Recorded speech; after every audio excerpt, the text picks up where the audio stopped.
We are cutting across to these images now up on our screens. The very first visuals now of Shabir Shah there that we are just going to be putting out. Remember, he's being taken to the court. Yes, those visuals there also on your screens now. And the Enforcement Directorate there is all set to seek about 7 days of custody as far as Shabir Shah is concerned.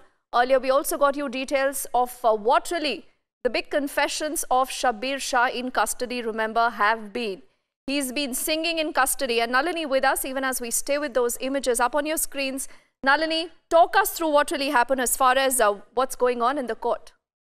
Well, the hearing is expected to begin any moment now.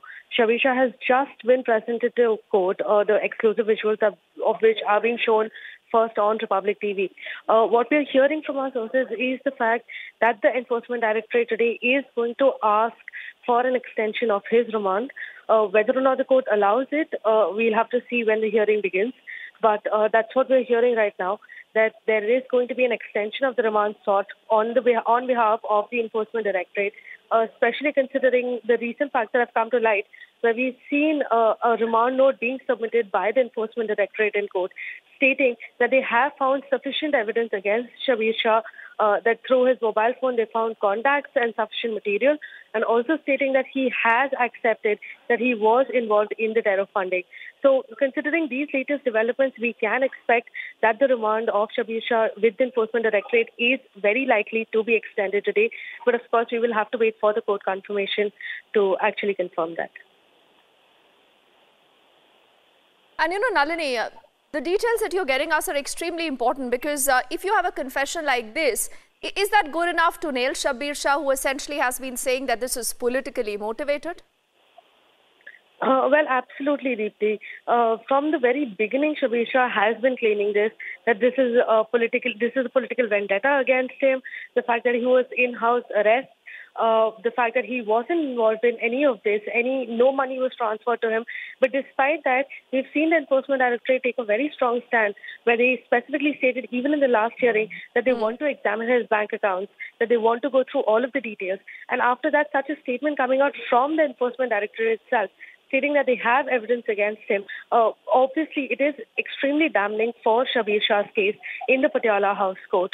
But all of it rests on Justice Siddharth Sharma, who will be hearing his case today.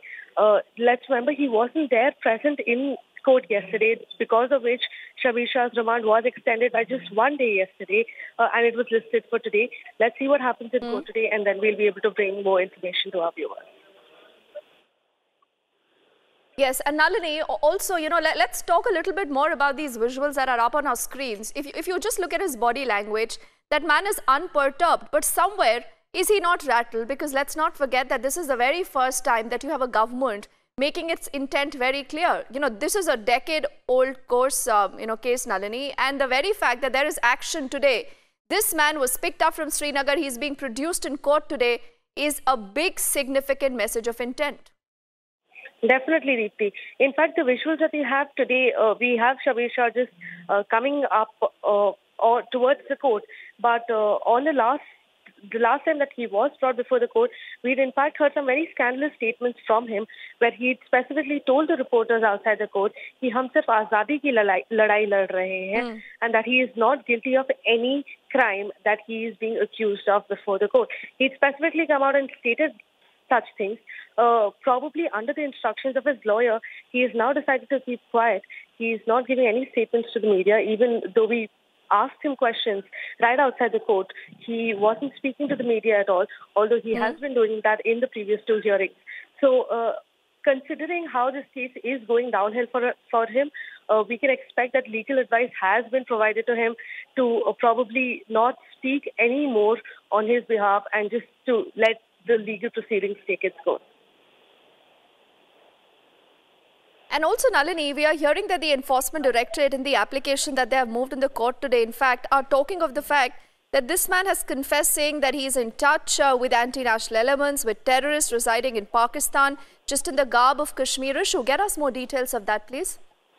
Absolutely. There has been a remand note which has been filed by the Enforcement Directorate today in the Patiala House Court, specifically stating that they have managed to get a confession out of him, stating that he has been involved in the terror funding activities, also stating several pointers which was broken by our editor Shavan Sen on Republic itself.